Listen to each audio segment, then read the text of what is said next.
అందరికీ నమస్కారం అండి. ఇది పరమ పవిత్రమైన అధిక మాసము, జ్యేష్ఠ అధిక మాసము. మనకు ఈ సంవత్సరంలో అధిక మాసం కాబట్టి 13 నెలలు వస్తాయని మనం తెలుసుకున్నాం ఆల్రెడీ. అధిక మాసం గురించి దీన్ని పురుషోత్తమ మాసం అంటారు. అయితే పురుషోత్తముణ్ణి మనం పూజించాలి, దానాలు చేయాలి, జపం చేయాలి, ఇవన్నీ విశేషాలు. అటువంటిది ఇంకా ఏకాదశి, ఈ నెలలో కూడా మనకు 2 ఏకాదశులు వస్తాయి. అయితే ఈ సంవత్సరంలో మనకు మొత్తం 26 ఏకాదశులు వస్తాయి అన్నమాట. అయితే ఇప్పుడు ఈ జ్యేష్ఠ మాసము అధిక మాసంలో వచ్చే శుక్లపక్షంలో వచ్చే ఏకాదశి ఏమంటారు, దాని మహత్యం ఏంటి, ఆ రోజు ఏమేం చేసుకోవాలి అనేది మనకు మామూలుగా ఏకాదశి గురించి తెలుసు. ఉపవాసం చేయడము, జాగారం చేయడము, అదేవిధంగా విష్ణువును పూజించడం. ఇది అధిక మాసం కాబట్టి మనకు మామూలుగా చేసినప్పటికన్నా విశేషమైన ఫలితం లభిస్తుంది. మన పాపాలన్నీ తొలగిపోతాయి, వైకుంఠ ప్రాప్తి కలుగుతుంది అని. అయితే ఈ మహత్యాన్ని వినడము ఏకాదశి రోజు అంటే ఏకాదశి వ్రతము చేసిన ఫలితం లభిస్తుంది అని మనం ప్రతిసారి చెప్పుకుంటాము. అయితే ఏదైనా మనం భక్తి శ్రద్ధలతో చేయాలి, భక్తి శ్రద్ధలతో వినాలి. ఎందుకంటే ఈ ఏకాదశి మహత్యాన్ని సాక్షాత్తు శ్రీకృష్ణ భగవానుడు ధర్మరాజుకు తెలియజేస్తూ ఉంటాడు. అంటే ఆ కృష్ణ వాక్యంగా మనము భక్తితో వినడం వల్ల మనము ఏకాదశి వ్రత ఫలితాన్ని పొందుతాం. మనకి ఏకాదశి ఎలా ఉండాలి, దాని ఫలితము, మహత్యము అన్నీ కూడా ఈ కథలోనే ఉంటాయి. కాబట్టి అందరూ కూడా భక్తి శ్రద్ధలతోనే దీన్ని పూర్తిగా వినండి. మీ శక్తి కొలది ఉపవాసం చేయండి, దాన ధర్మాలు చేయండి. మరి తెల్లవారి బ్రాహ్మణులకు అన్నదానం చేసుకొని, అంటే స్వయం పాకము దక్షిణ సహితంగా సమర్పించుకొని ఏకాదశి ఉపవాసాన్ని ముగించుకోవాలి. ఈ విధంగా చేసినట్టయితే మనకు ఈ ఏకాదశి వ్రతం యొక్క సంపూర్ణ ఫలితం లభిస్తుంది. ఎందుకంటే ఇది అధిక మాసం కాబట్టి ఎప్పుడు చేయకున్నా తప్పకుండా ఈసారి మీ శక్తి కొలది ఉపవాసం చేయండి. ఈ వ్రత కథను మాత్రం తప్పకుండా అందరూ వినండి, అందరికీ షేర్ చేయండి. ఓం నమో నారాయణాయ లేకుంటే ఓం పురుషోత్తమాయ అని మీరు కామెంట్లో రాయండి. మరి ఇంకా ఈ వ్రత మహత్యాన్ని విన్నాం. అర్జునుడు అడుగుతూ ఉన్నాడు శ్రీకృష్ణ భగవానుణ్ణి, భగవంతుడా, అధిక మాసంలో శుక్లపక్షంలో వచ్చే ఏకాదశిని ఏమంటామో, దాని యొక్క వ్రత విధానం ఏంటి, ఆ రోజు ఏ దేవతను పూజించాలి, ఆ వ్రతం చేస్తే వచ్చే ఫలితం ఏంటి తెలియజేయమని కోరాడు. అప్పుడు శ్రీకృష్ణ భగవానుడు ఈ విధంగా చెప్తున్నాడు, పార్థ, అధిక మాసంలోని ఏకాదశి అనేక పుణ్యాలను కలిగిస్తుంది. దాని పేరు పద్మిని ఏకాదశి. ఈ ఏకాదశి వ్రతము మానవులందరికీ విష్ణులోకాన్ని చేర్చగలదు. ఇది అన్ని పాపాలను పోగొట్టి ముక్తిని ప్రసాదించగలదు. మరి అందుకే నువ్వు చాలా ధ్యానపూర్వకంగా భక్తి శ్రద్ధలతో విను అని ఈ విధంగా ఏకాదశి గురించి తెలియజేస్తున్నాడు. దశమి రోజునే మనము వ్రతాన్ని ఆరంభించుకోవాలి. ఏకాదశి రోజు పొద్దున్నే నిత్యకృత్యాలు చేసుకొని మనకు వీలైతే దగ్గరలో ఉన్న పుణ్యక్షేత్రానికి నది స్నానం చేయాలి. అట్లా స్నానం చేసినప్పుడు ఆ నీళ్ళల్లో ఉన్న మట్టిని నువ్వులు ఉంటే ఉసిరికాయ తీసుకొని స్నానం చేయాలి, వంటికి రాసుకోవాలట. అప్పుడు దాన్ని ప్రార్థించాలి. హే మృత్తిక నీకు నమస్కారం. ఈ స్పర్శ వల్ల నా శరీరము పవిత్రమైంది. సమస్త ఔషధములను ఉత్పత్తి చేసి భూమిని పవిత్రము చేయుదానవు కాబట్టి నువ్వు నన్ను కూడా పవిత్రం చేయి అని నమస్కరించుకోవాలి.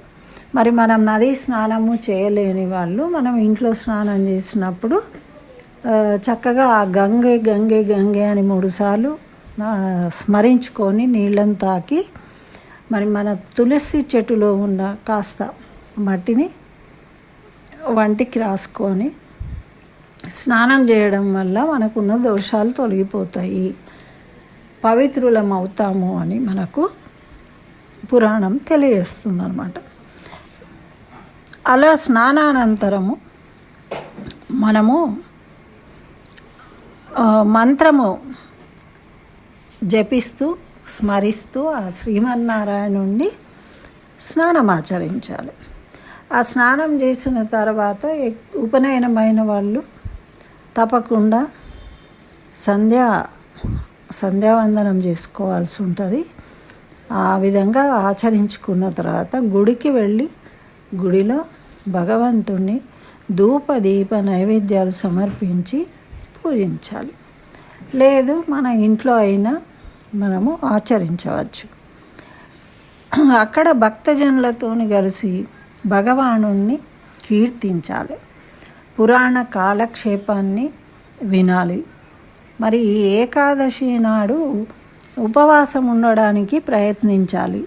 అట్లా ఉండలేని శక్తి లేని చిన్నపిల్లలు కానీ రోగగ్రస్తులు కానీ అల్పాహారాన్ని తీసుకొని ఉండవచ్చు. అయితే రాత్రి జాగారం చేయాలి. భజన చేస్తూ భగవంతుణ్ణి స్మరిస్తూ పాటలు పాడుతూ కీర్తిస్తూ భగవంతుణ్ణి ఆ జాగారం చేయాల్సి ఉంటుంది. మరి ఈ జాగారము చేసిన తర్వాత ప్రదక్షిణాలు ఆచరించాలి. అయితే మనము ఒకసారి ప్రదక్షిణం చేస్తున్నప్పుడు కొబ్బరికాయ కొట్టాలి.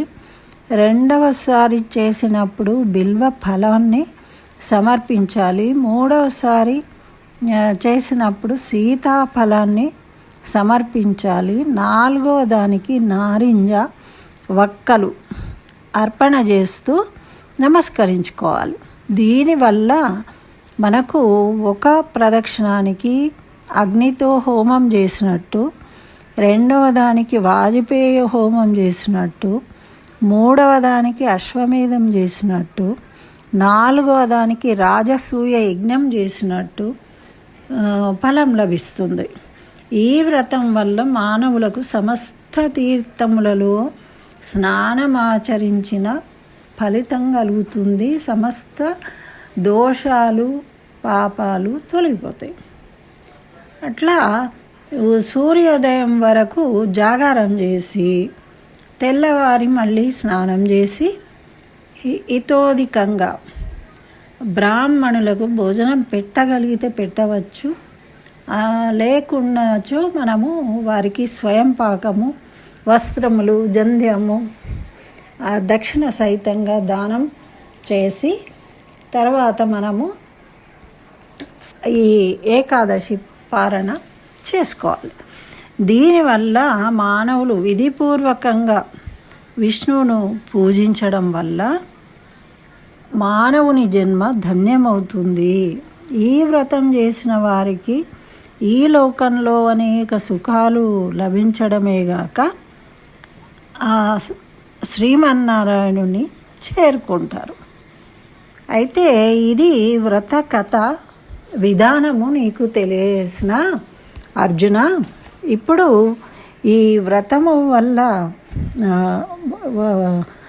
ఫలితాన్ని పొందిన వారి గురించి నీకు ఆ మహత్యం గురించి తెలియజేస్తా, భక్తిపూర్వకంగా విను అని ఈ విధంగా చెప్తూ ఉన్నాడు. ఈ మహత్యాన్ని పులస్తుడు నారద మహర్షికి తెలియజేసిండట. ఒకసారి కార్తవీర్యుడు రావణాసురుణ్ణి బందీ గృహంలో బంధించాడట. అప్పుడు ఈ పులస్తుడు కార్తవీర్యుని ప్రార్థించి రావణుని విడిపించుకున్నాడు.